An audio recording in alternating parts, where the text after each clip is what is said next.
बहुत बहुत स्वागत है दोस्तों आप सभी का। आज के इस लाइव सेशन में हम डिस्कस करेंगे क्लास 12th हमारी और रिसेंटली अभी जो आपके टर्म 2 के एग्जाम्स कंडक्ट करवाए जा रहे हैं उसी से संबंधित आपका जो सब्जेक्ट है सोशोलॉजी यानी कि समाज शास्त्र।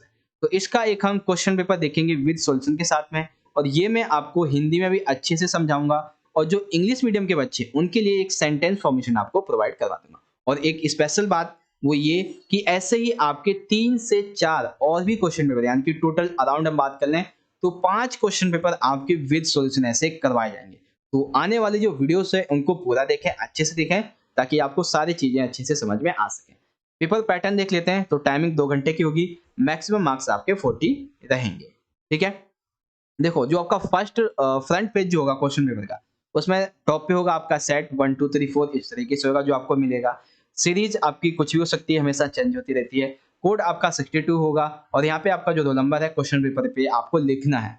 ये ऐसा होता है क्योंकि अगर आप किसी के साथ में क्वेश्चन पेपर एक्सचेंज करते हो तो मैडम को पता लग जाएगा, जो आपका एग्जामिनर होता है, टीचर होता है, उसे पता लग जाएगा। इसलिए यहाँ पे वो आपका क्वेश्चन पेपर लिखवाते हैं, मतलब जो रोल नंबर होता है वो लिखवाते हैं। अब नोट है तो ये नोट आपको वैसे ज़्यादा ध्यान देने की ज़रूरत है नहीं, वैसे भी आप एक बार फिर भी पढ़ लीजिएगा कि आपके जो पेज है वो कितने पेज में इसको छापा गया है वो देखना है। और जो आपका कोड नंबर है उसे आपको अपनी आंसर शीट के फर्स्ट पेज पे लिखना है। देख लेना है हमें कि टोटल नंबर ऑफ क्वेश्चन हमारे 14 हैं या कम है या ज़्यादा है, इस तरीके से। और जब भी आप कोई क्वेश्चन लिखें तो क्वेश्चन स्टार्ट करने से पहले क्वेश्चन का नंबर जैसे 1 2 3 4 इस तरीके से आप लिख दीजिएगा।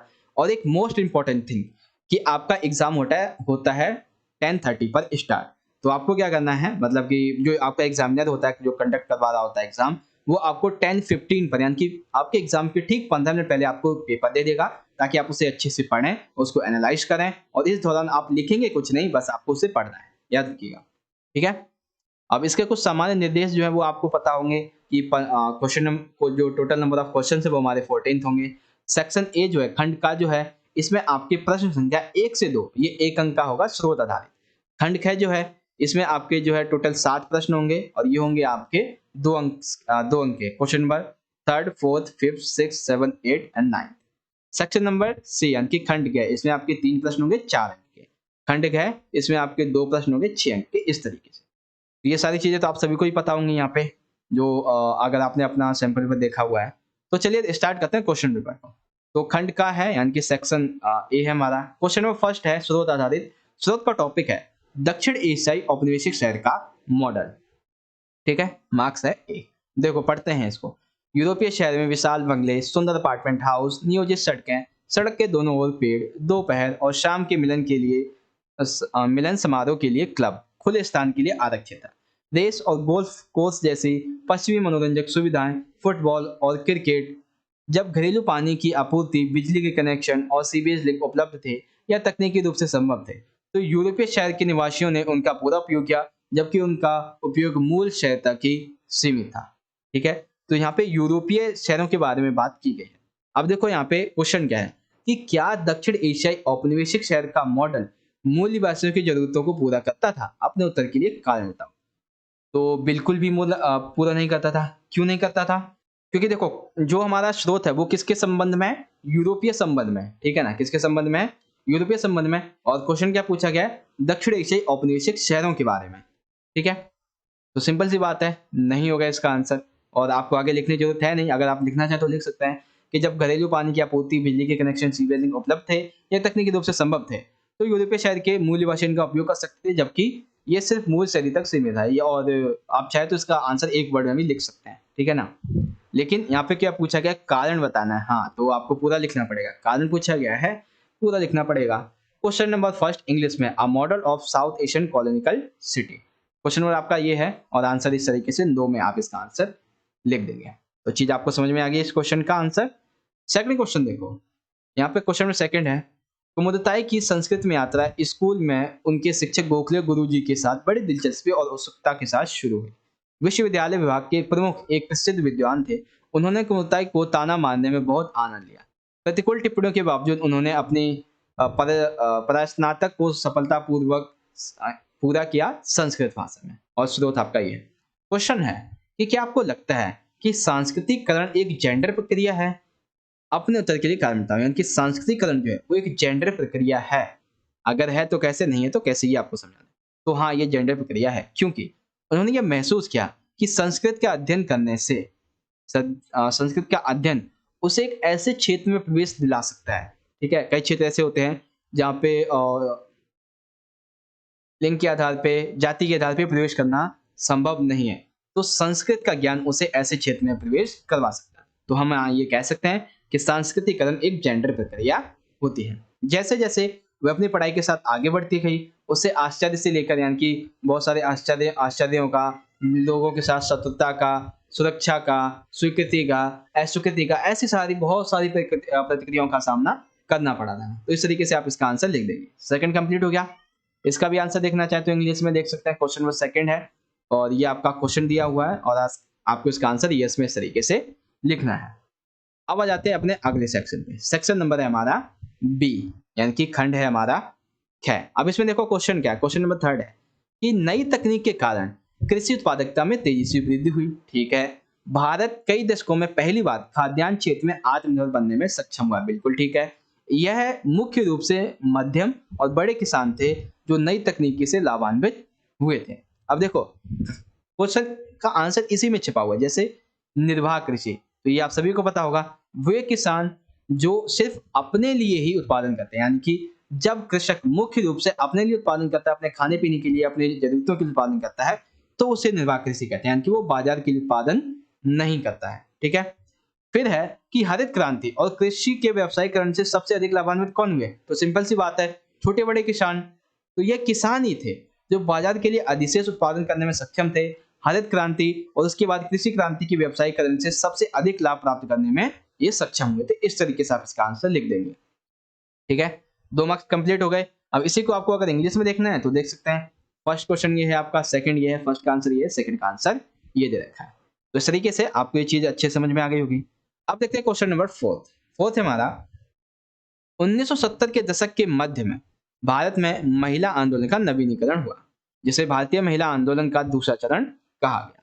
स्वायत्त महिला आंदोलन के रूप में कहे जाने वाले का विकास हुआ, कि ये आंदोलन जो थे वो स्वायत्त महिला आंदोलन के रूप में विकसित हुए। अब सबसे पहले क्वेश्चन हमें समझाना है कि इन आंदोलन को स्वायत्त कैसे कहा जा सकता है, यानी कि ये आंदोलन स्वायत्त यानी कि स्वतंत्र कैसे हो सकते हैं।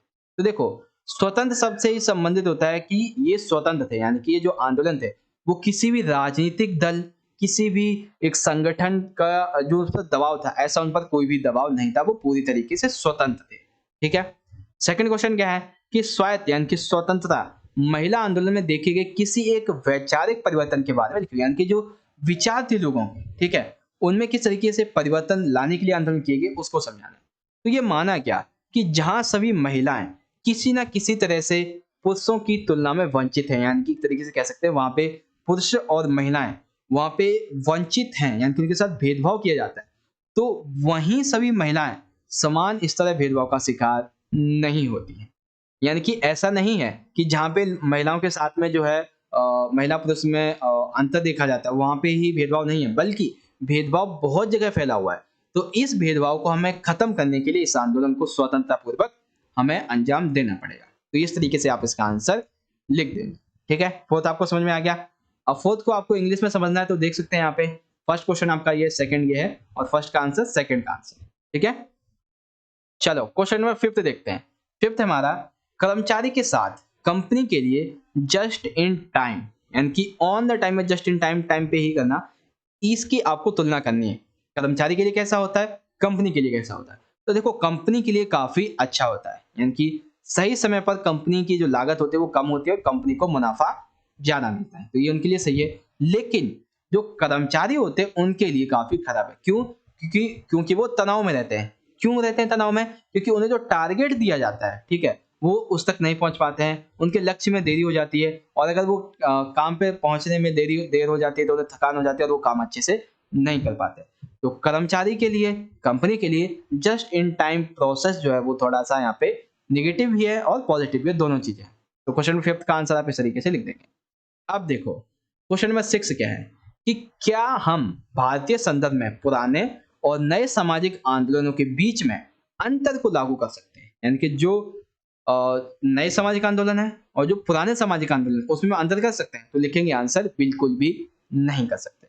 नए सामाजिक आंदोलन केवल आर्थिक असमानता के और पुराने मुद्दों के बारे में नहीं है, ना ही वे अकेले वर्ग की तर्ज पर संगठित है। अक्सर ये जो सामाजिक आंदोलन होते हैं, चाहे नए हो चाहे पुराने हो, ये आंदोलन वर्ग की सीमाओं के पार प्रतिभागियों को एकजुट करते हैं। यानी कि चाहे वो नए आंदोलन हो या पुराने आंदोलन हो, ऐसा नहीं है कि अमीरी करते हैं, गरीबी करते हैं, बल्कि ये आंदोलन समाज के प्रत्येक वर्ग को एकजुट करते हैं। अब देखो सेकंड टॉपिक, सेकंड पॉइंट आप क्या लिखते हैं, इनकी पहचान कैसी होती है? तो राजनीति, सांस्कृतिक चिंताएं, आकांक्षाएं, ये सभी जो है वो सामाजिक आंदोलन के निर्माण के लिए काफी अहम तत्व होते हैं, ठीक है। और ये उन तरीकों से उत्पन्न होते हैं जो कि वर्ग आधारित असमानता का पता लगाना मुश्किल कर देते हैं। यानी कि इनकी जो पहचान होती है, ना तो राजनीतिक होती है, ना सांस्कृतिक होती है, ना सामाजिक आकांक्षाओं से होती है, ये इसके निर्माण के तत्व हैं। और इनका निर्माण इसी आधार पर होता है कि हम पता भी नहीं लगा सकते कि ये आंदोलन किस वर्ग के द्वारा किया जा रहा है, ठीक है ना। तो इस तरीके से आपको ये समझ में आ गया कि पुराने आंदोलन और नए सामाजिक आंदोलन के बीच अंतर करना किस तरीके से मुश्किल है, ठीक है, या फिर कैसे लागू कर सकते हैं। तो उसके बाद क्वेश्चन नंबर 6 को आपको इंग्लिश में देखना है, तो यहाँ पे देख सकते हैं, नो लिख देंगे और इस तरीके से इसका आंसर यहाँ पे हम कंप्लीट करेंगे। तो कंप्लीट हो गया क्वेश्चन नंबर 6। आ जाइए अगला देखते हैं, क्वेश्चन नंबर 7। अक्सर यह सोचा जाता है कि वैज्ञानिक खेती के तरीकों का ज्ञान देने से भारतीय किसानों की स्थिति में सुधार होगा। क्या यह कथन सत्य है? अपने उत्तर के तर्क का कारण दीजिए। यानी कि जो कृषि का वैज्ञानिक तरीका अगर हम किसान को बताते हैं तो ये उसके लिए अच्छा होगा। क्या आप इससे सहमत हैं? तो हम लिखेंगे यहाँ पे बिल्कुल भी नहीं। उनके द्वारा, जो किसान होते हैं, किसानों के द्वारा जोत की जाने वाली जो भूमि है, यानी कि जब हम वो जुताई करते हैं तो वो जो भूमि होती है, ठीक है, उनके द्वारा बोई जाने वाली जो फसलें होती हैं, उसका अधिकांश पारंपरिक ज्ञान संकर उच्च उपज के रूप में हो रहा है। यानी कि ये जो और जो आनुवांशिक रूप से संशोधित जो बीज होते हैं, उनकी जो किस्में हैं, उन किस्मों को अधिक उत्पादन के लिए और वैज्ञानिक रूप से इसे काफी बढ़ावा दिया जा रहा है, जो कि सही नहीं है, ठीक है। तो ये आपकी जो किताब है उसके अनुसार इसका आंसर तो यही बनता है, ठीक है ना। ये चीज समझ में आ गई। फिर 7 का आंसर आपको अगर यहाँ पे देखते हैं तो यहाँ पे इस तरीके से आप इसको देख सकते हैं। अब चलते हैं क्वेश्चन नंबर 8 पर।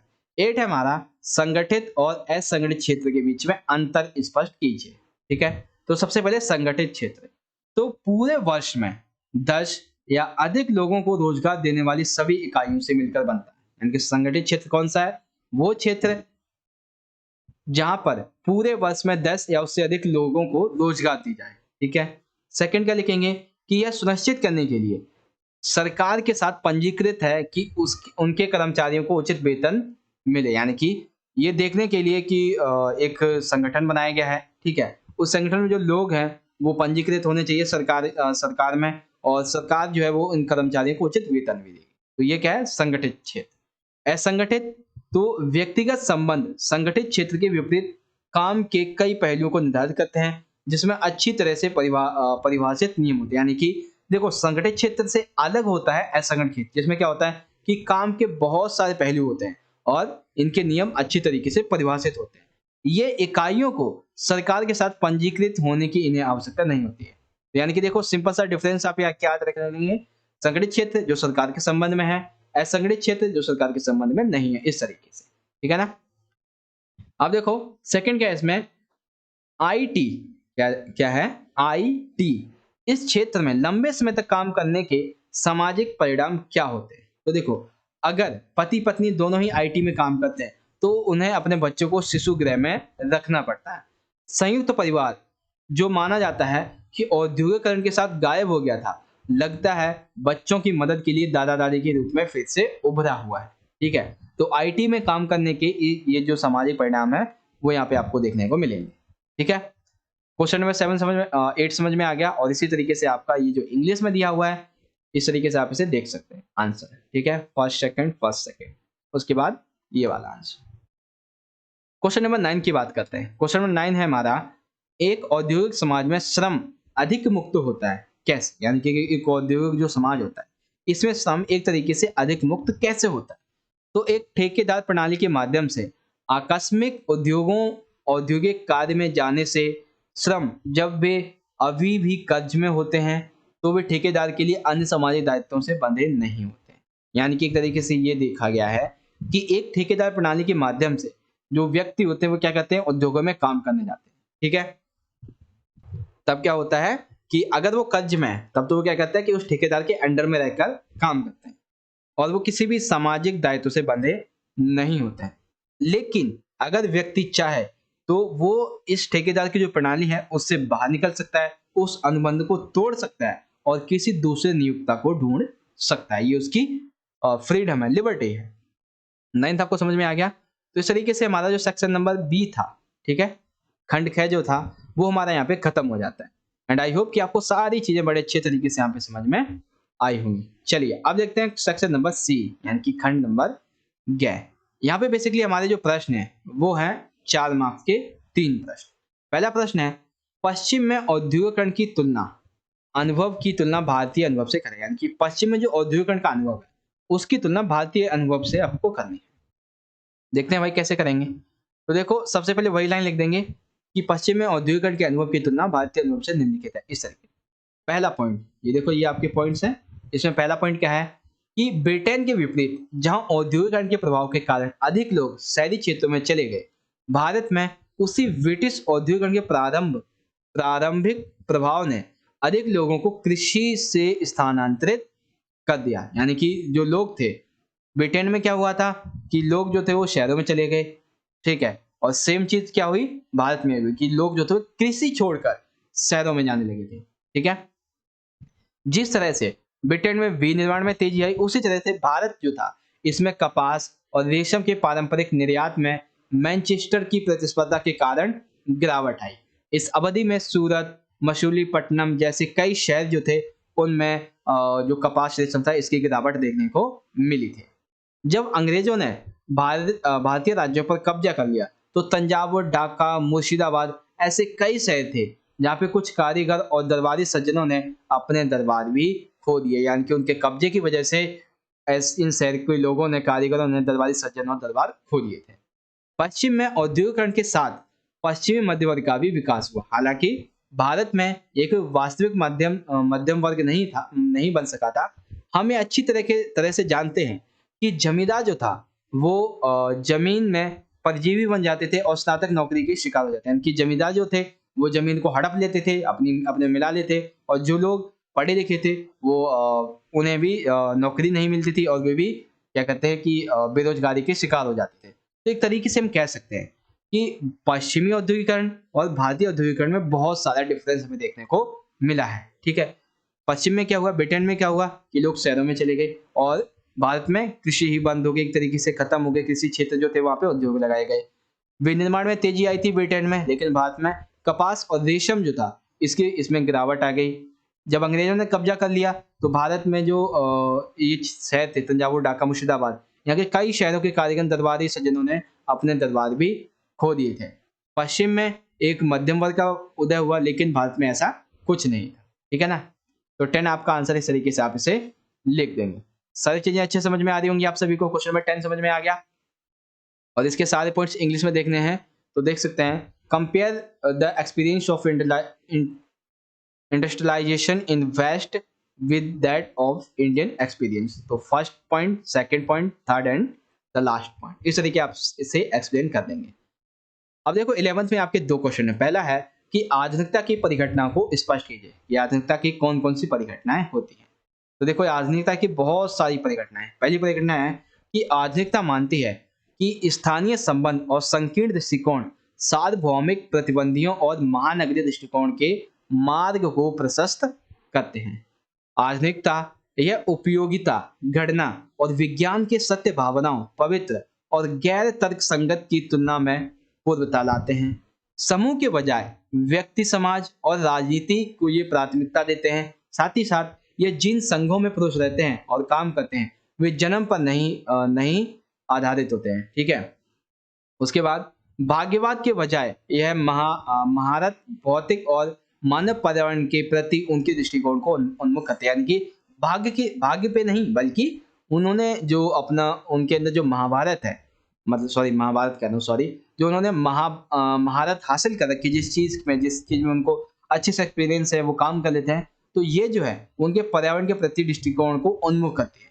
उस पहचान को चुना और हासिल किया, ना कि आरोपित और पुष्टि की। नौकरशाही संगठन में उस काम को परिवार, निवास और समुदाय से अलग किया जाना चाहिए। तो ये आधुनिकता की कुछ परिघटनाएं हैं जो कि आपको याद रखनी है। अब सेकंड इसमें क्वेश्चन क्या है देख लो यहाँ पे।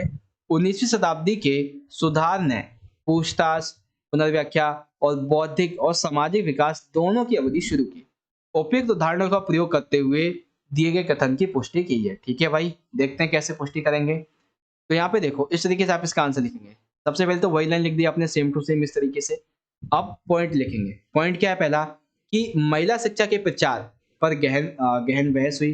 सुधारकों का तर्क था कि समाज की प्रगति के लिए महिलाओं का शिक्षित होना जरूरी है। उनमें से कुछ का मानना था कि पूर्व आधुनिक भारत में महिलाएं शिक्षित थी। दूसरे ने इस आधार पर इसका विरोध किया कि यह केवल कुछ विशेष अधिकार प्राप्त लोगों को ही था। बिल्कुल ये बात सही है। पुराने जमाने में जो महिलाएं थी, कुछ विशेष अधिकार जो थे वो कुछ कुछ ही महिलाओं को मिले हुए थे। ठीक है। उसके बाद इस प्रकार आधुनिक और पारंपरिक दोनों विचारों को सहारा लेकर महिला शिक्षा को सही ठहराने का प्रयास किया। उन्होंने परंपरा और आधुनिकता के अर्थों पर सक्रिय रूप से बहस की। इस प्रकार ज्योतिबा फुले ने पूर्वायु युग की महिमा को याद किया, जबकि बाल गंगाधर तिलक जैसे अन्य लोगों ने आदिकाल की महिमा को जोर दिया। मुस्लिम समाज सुधारकों ने बहुविवाह और पर्दा के अर्थ पर सक्रिय रूप से बहस की। उदाहरण के लिए जहां आरा शाह नवाज द्वारा भारतीय मुस्लिम महिला सम्मेलन में बहुविवाह की बुराइयों के खिलाफ एक प्रस्ताव प्रस्तावित किया गया था। ठीक है, तो ऐसी सारी चीजें जो है वो आपको यहाँ पे याद रखनी है। सबसे लास्ट पॉइंट क्या है कि इस अवधि के दौरान समुदायों के विस्तृत बहस सामने, जैसे कि उदाहरण के लिए ब्राह्मण समाज द्वारा सती प्रथा का विरोध किया गया। बंगाल में हिंदू समुदाय के रूढ़िवादी सदस्यों ने धर्म सभा नामक एक संगठन का गठन किया और अंग्रेजों को यह तर्क देते हुए याचिका दायर की कि सुधारकों को पवित्र ग्रंथों की व्याख्या करने का कोई अधिकार नहीं है। ठीक है, तो ये सारी चीजें जो है वो आप इस तरीके से इसका जो आंसर है वो लिख देंगे। तो सबसे पहले क्वेश्चन क्या देखा हमने, आधुनिकता की परिघटनाएं क्या क्या होती हैं, और 19वीं शताब्दी के सुधार ने पूछताछ, पुनर्व्याख्या और बौद्धिक और सामाजिक विकास दोनों की अवधि शुरू की इस तरीके से। तो परिघटनाएं क्या है, और जो सेकंड आंसर क्वेश्चन था उसका आंसर। आप इंग्लिश में देखना चाहें तो इवेल्युएट फिनोमेना ऑफ मॉडर्निटी, तो वो क्या है, उसके बाद अथवा में जो आपका आंसर दिया है इस तरीके से लिख सकते हैं। ठीक है, तो मॉडर्निटी का फिनोमेना क्या है ये आप देख सकते हैं, यहाँ पे देख लीजिए एक बार। हाँ, इस तरीके से आप इसका जो फर्स्ट क्वेश्चन है उसका आंसर लिख देंगे। Point first, second, third, fourth, fifth, sixth and seventh. नीचे की तरफ आ जाते हैं तो जो आपका सेकंड क्वेश्चन था उसका आंसर देख लीजिए, first, second, third, fourth, fifth, इस तरीके से आप लिख देंगे। क्वेश्चन नंबर 12, 1982 के बॉम्बे टेक्सटाइल स्ट्राइक्स, क्या नाम है, बॉम्बे टेक्सटाइल स्ट्राइक में विभिन्न हितधारकों की दुर्दशा की पहचान और चर्चा की। तो देखते हैं भाई, सबसे पहला 1982 के इस बॉम्बे टेक्सटाइल हड़ताल, जिसका नेतृत्व ट्रेड यूनियन नेता डॉक्टर दत्ता सामंत इनके द्वारा किया गया था, और लगभग 1/4 मिलियन, यानी कि 1/4 मिलियन की अगर हम बात कर लें तो ऐसे श्रमिक और परिवार जो थे उनको प्रभावित किया, और यह हड़ताल लगभग 2 साल तक चलती रही। हड़ताल में महिला कर्मचारियों ने बढ़ चढ़कर हिस्सा लिया। हालांकि उन्होंने हड़ताल में भागीदारी के रूप में अपनी भूमिका और अपने परिवार और बच्चों के प्रति अपनी जिम्मेदारी के बीच संघर्ष का अनुभव किया। यानी कि जब वो अगर आंदोलन में आती हैं, ठीक है, हड़ताल में आती हैं, तो उनके पति के साथ, उनके बच्चों के साथ और उनकी जो अपनी पर्सनल लाइफ है वो थोड़ी डिस्टर्ब हो जाती थी। RMMS, क्या नाम है, देखो यहाँ पे नीचे इंग्लिश में लिखा होगा, ये था RMMS। तो RMMS के सदस्यों ने लोगों को काम पर लाकर हड़ताल तोड़ने में भूमिका निभाई। लगभग 1 लाख श्रमिकों ने अपनी नौकरी खो दी और अपने गांव वापस चले गए या आकस्मिक श्रम करने लगे थे। यानी कि एक तरीके से कह सकते हैं कि ये जो बॉम्बे टेक्सटाइल स्ट्राइक थी, इसमें बहुत सारे जो लोग थे, ठीक है, खास करके जो महिलाएं थी और जो मजदूर थे, उन्हें काफी नुकसान झेलना पड़ा था। ठीक है, क्योंकि ये सफल नहीं हुए थे।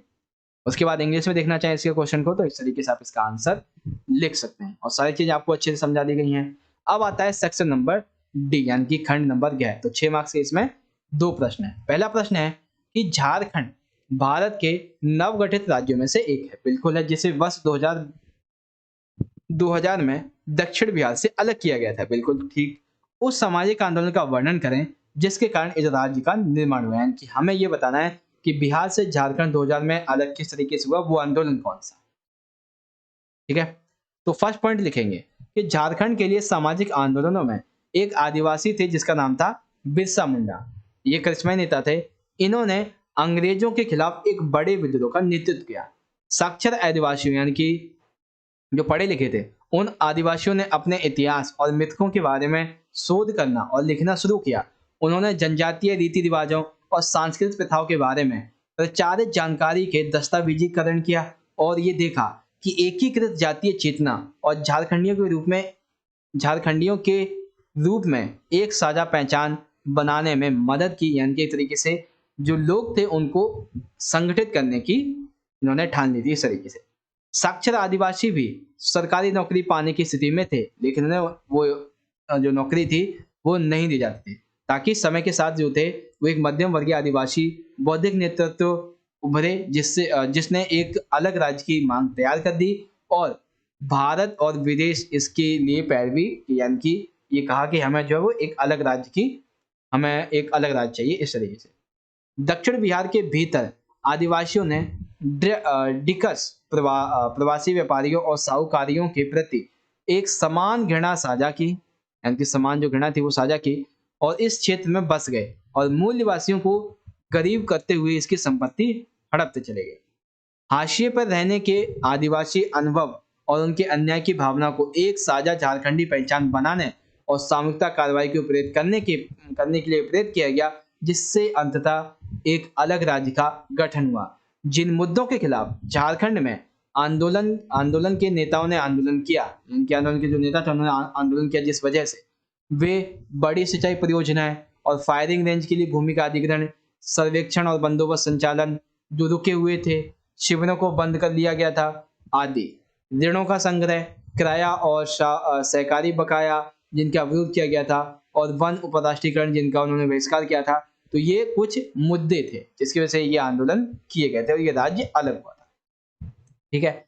सेकंड क्वेश्चन क्या है कि एक उदाहरण का उपयोग करते हुए पारिस्थितिक आंदोलन की व्याख्या कीजिए। यानी कि एक उदाहरण दीजिए और पारिस्थितिक आंदोलन की व्याख्या कीजिए। चलिए उदाहरण देते हैं हम यहाँ पे चिपको आंदोलन का। ठीक है, तो चिपको आंदोलन पारिस्थितिकी आंदोलन का एक उदाहरण है, जो कि हिमालय की तलहटी में शुरू हुआ था इस तरीके से। ठीक है, तो सारी चीजें दोबारा से देखिए। अब देखो इसकी शुरुआत कहां से हुई थी? हिमालय की तलहटी से। जब सरकारी वन ठेकेदार पेड़ों को काटने के लिए आए, ठीक है, जो लोग थे वो मतलब सरकारी वन ठेकेदार जो पेड़ों को काटने के लिए आए थे, तो वे बड़ी संख्या में महिलाओं सहित ग्रामीणों ने पेड़ों को गिरने से बचाने के लिए उन्हें गले लगाने के लिए कदम आगे बढ़ाया। ये सभी जलाऊ लकड़ी, चारा और अन्य दैनिक आवश्यकताओं की पूर्ति के लिए जंगल पर निर्भर थे। इन संघर्ष ने ग्रामीण थे उनकी आजीविका की जरूरतों को लकड़ी बेचने के राजस्व उत्पन्न करने की सरकार की इच्छा के खिलाफ रखा। निर्वाह की अर्थव्यवस्था को लाभ की अर्थव्यवस्था के खिलाफ खड़ा कर दिया। यानी कि ये लोग जंगल से सिर्फ निर्वाह करते थे, लाभ नहीं, और जो लाभ कमाने आए थे उनके खिलाफ इन्होंने आंदोलन खड़ा कर दिया। सामाजिक असमानता, यानी कि ग्रामीण बनाम सरकार जो वाणिज्यिक पूंजीवाद हितों का प्रतिनिधित्व करती थी, इस सरकार के इस मुद्दे के साथ चिपको आंदोलन ने पारिस्थितिक स्थिरता के मुद्दे को भी उठाया था। इसके अलावा चिपको आंदोलन ने मैदानी इलाकों में मुख्यालय वाली एक दूर सरकारी के खिलाफ मतलब एक दूसरे जो सरकार के खिलाफ पहाड़ी थी वहां पे ये जो कटाई की जा रही थी उसके प्रति नाराजगी व्यक्त की और उनकी चिंताओं के प्रति उदासीनता और शत्रुतापूर्ण व्यवहार किया। तो अर्थव्यवस्था, पारिस्थितिकी और राजनीतिक व्यक्तित्व के बारे में, यानी कि देखो अर्थव्यवस्था होगी, पारिस्थितिकी हो गई और राजनीतिक जो प्रतिनिधित्व है उसके बारे में चिंताएं जो थी वो चिपको आंदोलन की नींव में रखी गई थी। तो इस तरीके से आपका ये क्वेश्चन भी कंप्लीट हो जाता है। ठीक है, दोनों क्वेश्चन आपको समझ में आ गए।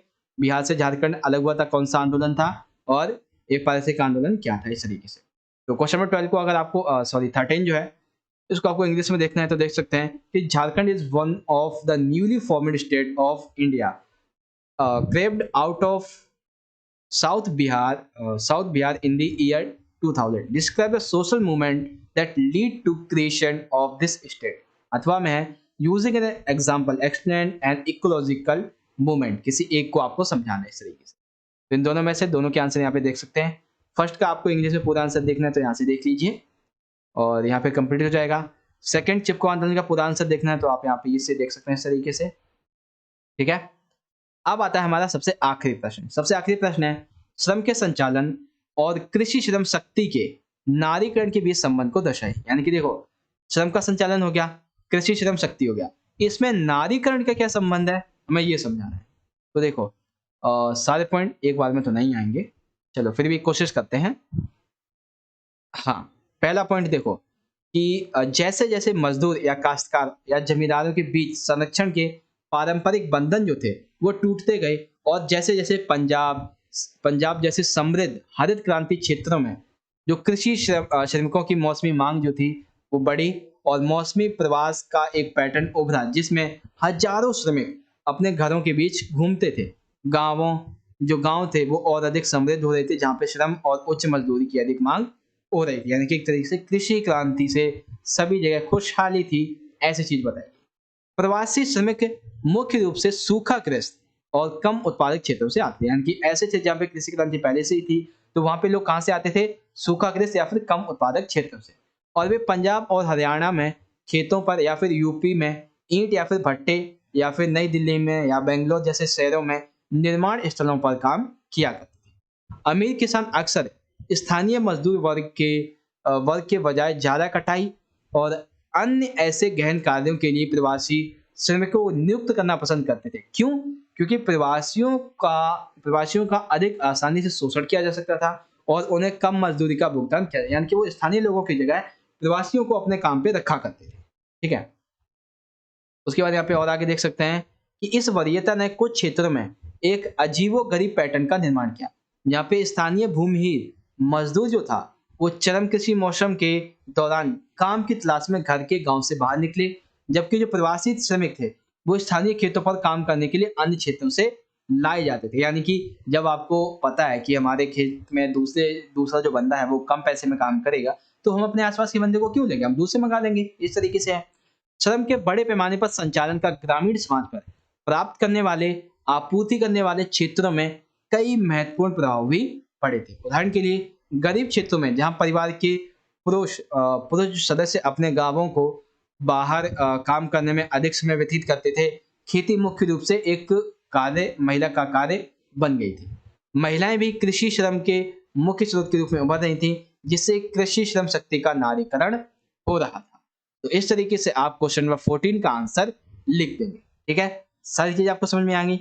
इंग्लिश में देखना चाहे तो देख सकते हैं, यहाँ पे लिखे हुए हैं सारी चीजें। ठीक है, क्वेश्चन नंबर 14 आपका इस तरीके से पूछा जाएगा, और आंसर में point number first, point number second, उसके बाद point number third and point number fourth, and then EFG। तो इस तरीके से आपका एक क्वेश्चन पेपर जो था वो यहाँ पे कंप्लीट हो गया, और आपका क्वेश्चन नंबर 14 भी यहाँ पे हिंदी इंग्लिश में कंप्लीट हो गया। तो सारी चीजें आपको यहाँ पे अच्छे से समझ में आ गई होंगी। ठीक है, और आगे हो तो वीडियो को लाइक करें, शेयर करें। सोशियोलॉजी का आपका क्वेश्चन पेपर खत्म हो गया है, और ऐसे ही अभी आपके 3 से 4 और क्वेश्चन पेपर हम अभी लेकर आने वाले हैं। यानी कि ओवरऑल आपके 5 क्वेश्चन पेपर हम आपके करवा देंगे, जिससे आपकी एग्जाम की तैयारी अच्छे से हो जाएगी। ठीक है, तो यहीं पे वीडियो को एंड करते हैं। वीडियो अच्छी लगी तो लाइक करें, शेयर करें सभी दोस्तों के साथ। मिलेंगे आपसे अगली वीडियो में, तब तक के लिए आप पढ़ते रहें और अपना ख्याल भी रखिएगा। धन्यवाद। जय हिंद, वंदे मातरम।